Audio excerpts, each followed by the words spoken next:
Bonjour, donc la Cour de cassation vient de rendre un arrêt qui va me donner l'occasion de faire le point sur le régime juridique du salarié qui est lanceur d'alerte. En gros, à quelles conditions vous pouvez être le Edward Snowden de votre entreprise. Je vous rappelle brièvement ce que dit le Code du travail et on verra ensuite donc les trois arrêts de la Cour de cassation qui ont été rendus sur ce sujet et qui sont en fait qui se complètent les uns les autres et qui permettent d'esquisser un régime juridique à peu près complet de ce qu'est le lanceur d'alerte. D'abord, le Code du travail, il reconnaît l'immunité du salarié qui est lanceur d'alerte. C'est un article qui a été inséré dans le Code du travail en 2013 et je vous en donne là la règle épurée. Hein. J'ai essayé de synthétiser ça au maximum. L'article est un peu plus touffu. C'est donc l'article 1132-3-3 qui dit clairement donc qu'on ne peut pas sanctionner, et la principale des sanctions c'est le licenciement, donc on ne peut pas licencier un salarié au motif qu'il a relaté, alors soit au sein de l'entreprise, soit à l'extérieur de l'entreprise, qu'il a relaté des faits qui sont constitutifs d'un crime ou d'un délit.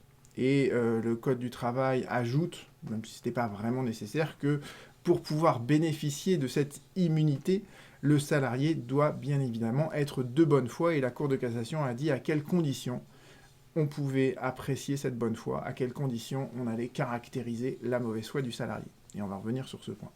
Donc vous voyez, on a donc un article dans le Code du travail qui consacre cette immunité, et si vous regardez le numéro de l'article, vous voyez que c'est un article 1132 quelque chose, il est donc dans la section du Code du travail qui est relative à l'interdiction des discriminations.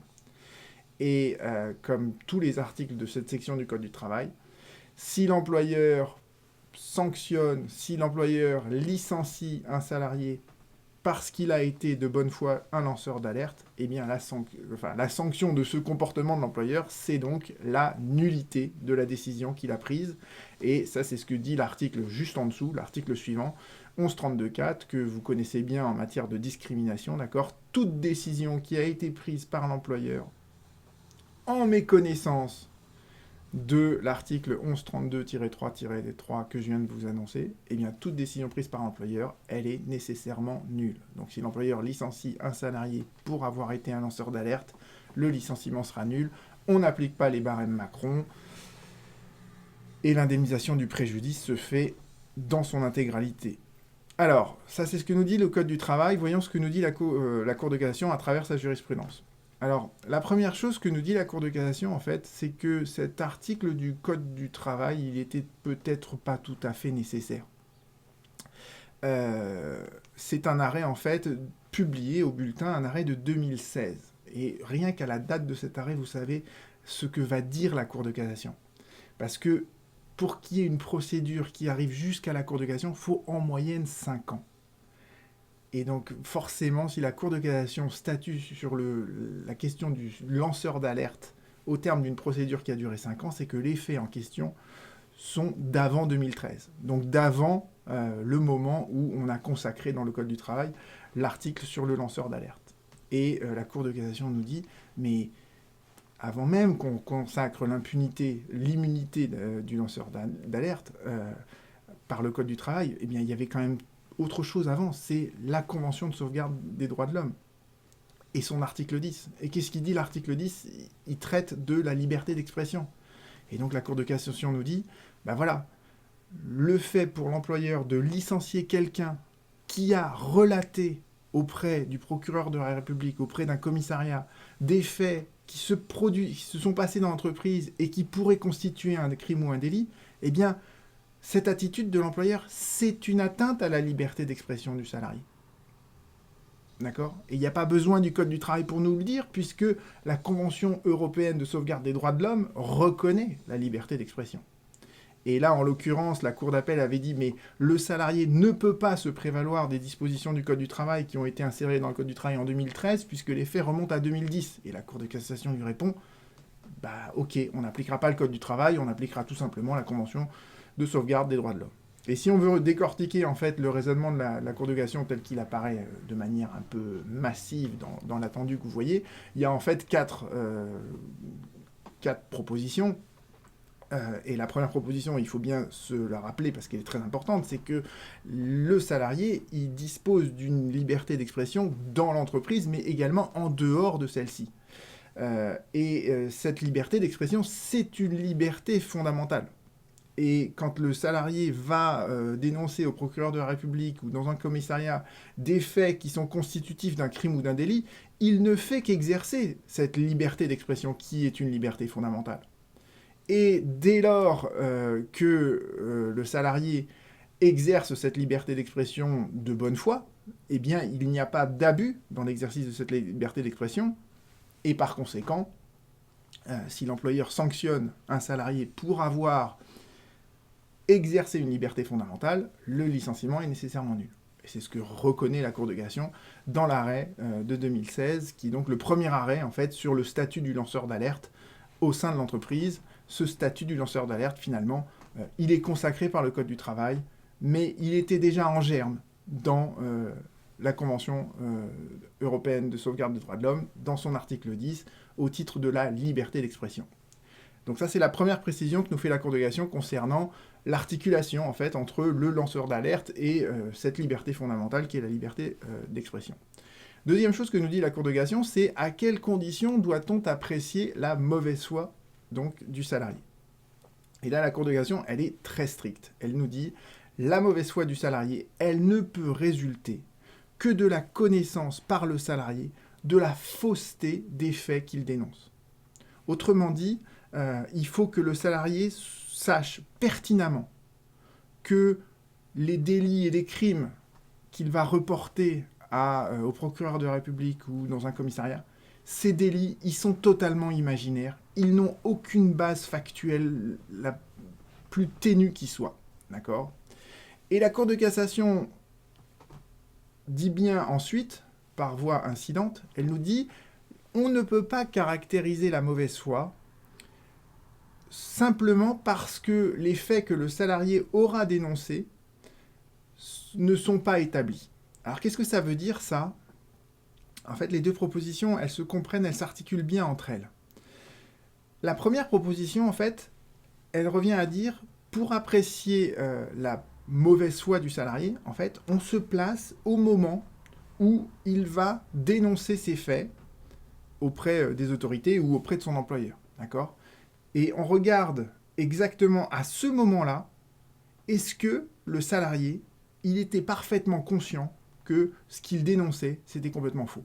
D'accord ? Ça, c'est ce que nous dit la Cour de cassation, c'est la première chose. On caractérise la bonne foi en se plaçant exactement au moment où le salarié dénonce les faits qu'il sait pertinemment être complètement faux.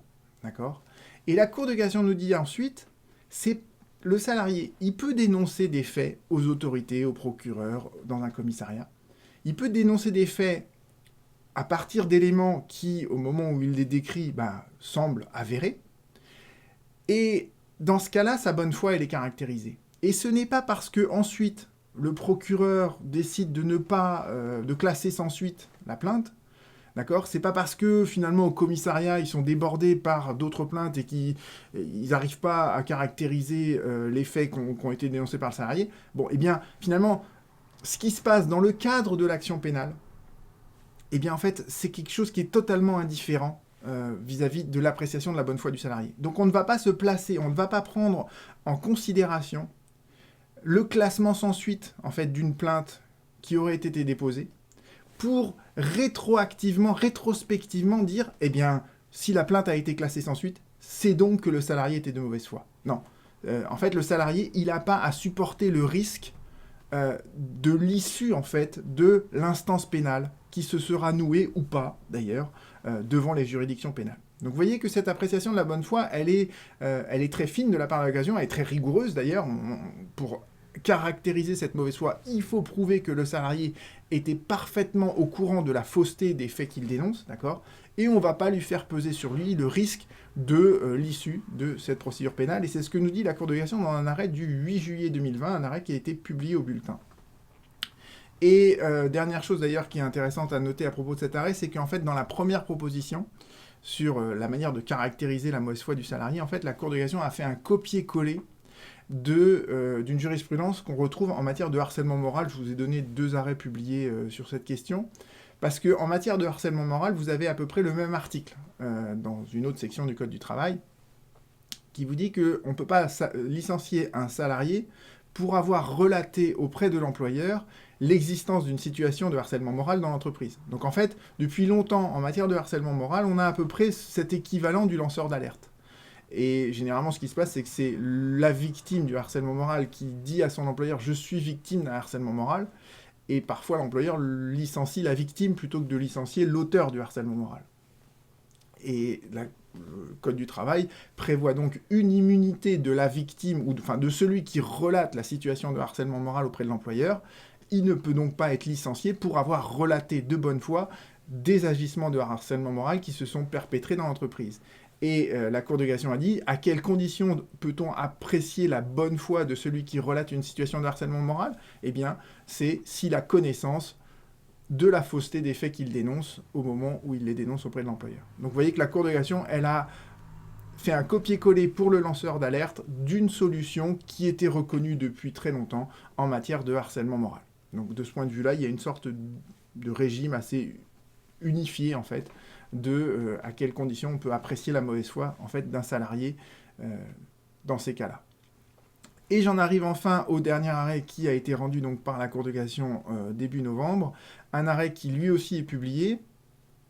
Et je vais essayer de vous rappeler un peu les faits quand même pour que vous compreniez un peu ce qui s'est passé. Vous aviez donc un consultant qui est envoyé au sein d'une entreprise pour y effectuer une mission, on ne sait pas d'ailleurs exactement laquelle. Et pendant qu'il effectue sa mission au sein de cette entreprise, il envoie un mail au syndicat, aux salariés syndicalistes de cette entreprise dans laquelle il effectue sa mission. Et ce consultant est convoqué par son employeur, et l'employeur, en fait, lui dit, bah voilà, l'entreprise dans laquelle tu travailles nous a informé que tu avais envoyé un mail au syndicat syndicaliste de l'entreprise. En tant que consultant, c'est pas ton rôle, tu es là pour effectuer une mission au sein de cette entreprise, pas pour dialoguer avec les syndicalistes de l'entreprise.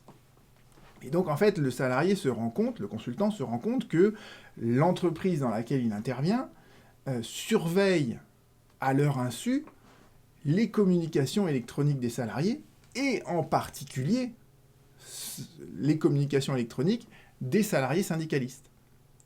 Et lors de l'entretien, en fait, le salarié enregistre l'entretien à l'insu de son employeur. Et ensuite, il va voir un journaliste, il lui confie cet enregistrement, et le journaliste, je crois, publie cet enregistrement sur YouTube, et après en fait un article. Et donc le consultant va être licencié par son entreprise pour cet ensemble de faits. D'accord ? Pour avoir communiqué avec les salariés, les syndicalistes de l'entreprise dans laquelle il effectuait sa mission, pour avoir enregistré son employeur à son insu lors d'un entretien informel qu'ils avaient eu à ce sujet, et pour manquement à son obligation de loyauté, etc. Et au final, il est licencié pour faute grave. Le salarié donc va devant les juridictions prud'homales en disant « Mais attendez, je bénéficie du statut de lanceur d'alerte, donc vous m'avez licencié précisément parce que j'ai communiqué auprès d'un journalisme des éléments qui sont susceptibles de caractériser une situation de lanceur d'alerte. Donc vous m'avez licencié alors que je bénéficie en fait des dispositions du Code du travail que je vous ai rappelé tout à l'heure, et donc j'avais une immunité contre le licenciement, ce licenciement est nul. Et la Cour d'appel suit le salarié dans ce raisonnement, et la Cour de cassation en fait va casser cet arrêt en disant pour bénéficier de l'immunité du lanceur d'alerte, le salarié doit relater ou témoigner des faits susceptibles d'être constitutifs d'un délit ou d'un crime. Et surtout, c'est ce que nous dit la Cour de cassation là, le juge doit constater en fait ces faits susceptibles d'être constitutifs d'un délit ou d'un crime. Et là, en l'occurrence, Qu'est-ce qu'avait fait la Cour d'appel? La seule chose que la Cour d'appel avait fait, elle avait dit, voilà, il y a une atteinte à la liberté d'expression de ce consultant, d'accord? Et pour avoir sanctionné le fait pour le consultant de s'être adressé à des syndicalistes dans l'entreprise où il travaillait, eh bien finalement le licenciement est nul. Et la Cour de cassation lui répond, mais c'est pas suffisant comme motivation. Vous ne pouvez pas simplement dire, il a communiqué avec les syndicats de l'entreprise, il a ensuite fait part de la surveillance illégale dont les syndicalistes faisaient l'objet auprès d'un journaliste. Tout ça, c'est des atteintes à la liberté d'expression, mais ce ne sont pas des faits susceptibles d'être constitutifs d'un délit ou d'un crime. Autrement dit, et c'est ça qui est très important dans ce dernier arrêt, parce qu'il nous permet vraiment de comprendre parfaitement tout le régime juridique du lanceur d'alerte, le juge prud'homal, c'est pas à lui d'identifier et de caractériser l'existence d'une infraction. Ça relève de la juridiction pénale. Mais pour qu'on puisse faire bénéficier à un salarié du statut de lanceur d'alerte, il faut que le juge prud'homal, il identifie les faits que le salarié a relatés en dehors de l'entreprise auprès des autorités, ou auprès des journalistes d'ailleurs, et des faits qui sont constitutifs, qui sont susceptibles d'être constitutifs d'un crime ou d'un délit. Autrement dit, il faut que le juge dise, voilà, là en l'occurrence, c'est pas la liberté d'expression du salarié qui est sanctionnée, c'est le fait pour le salarié d'avoir mis en évidence auprès d'un journaliste un délit d'entrave. Vous voyez, le délit d'entrave, c'est une infraction du Code du travail. Le délit d'entrave, c'est vis-à-vis des organisations syndicales, des organisations syndicales au sein de l'entreprise. Ou alors, c'est le fait d'avoir méconnu le secret des correspondances. La méconnaissance du secret des correspondances, c'est une infraction qui est prévue dans le Code pénal. Donc le juge prud'homal ne va pas dire cette entreprise, par la surveillance qu'elle a fait des salariés, elle a commis un délit d'entrave. Non. Ce que va dire le juge prud'homal, c'est voilà, le salarié, il a précisément dénoncé des faits qui sont susceptibles de recevoir une qualification pénale, comme le délit d'entrave, comme l'atteinte au secret des correspondances. Et vous l'avez licencié parce qu'il a relaté ces faits précis, de bonne foi, il les a relatés à quelqu'un, et vous le licenciez pour ça. Voilà. Donc c'est ça en fait le raisonnement du juge, c'est de dire, voilà, on ne peut pas licencier quelqu'un qui relate des faits qui sont susceptibles d'être constitutifs d'un délit, mais il faut que ces faits soient, vous voyez, suffisamment précis pour qu'on puisse identifier au moins une infraction à laquelle ces faits peuvent se rattacher. Même si ce n'est pas de l'office du juge prud'homal de condamner l'auteur de ces faits, parce que c'est le juge prud'homal, c'est pas le juge pénal. Voyez. Donc voilà la dernière précision que fait la Cour de cassation dans ce domaine. Et avec ces 3 arrêts, je pense que vous voyez, on a un régime à peu près complet de ce que constitue le lanceur d'alerte dans l'entreprise et à quelles conditions il peut donc bénéficier de cette immunité qui fera qu'il ne pourra pas être licencié pour avoir simplement relaté des faits susceptibles donc d'être constitutifs d'un crime ou d'un délit. Voilà, j'espère que c'était clair. N'hésitez pas, si vous avez des questions, à laisser un commentaire en dessous et on se retrouve très bientôt.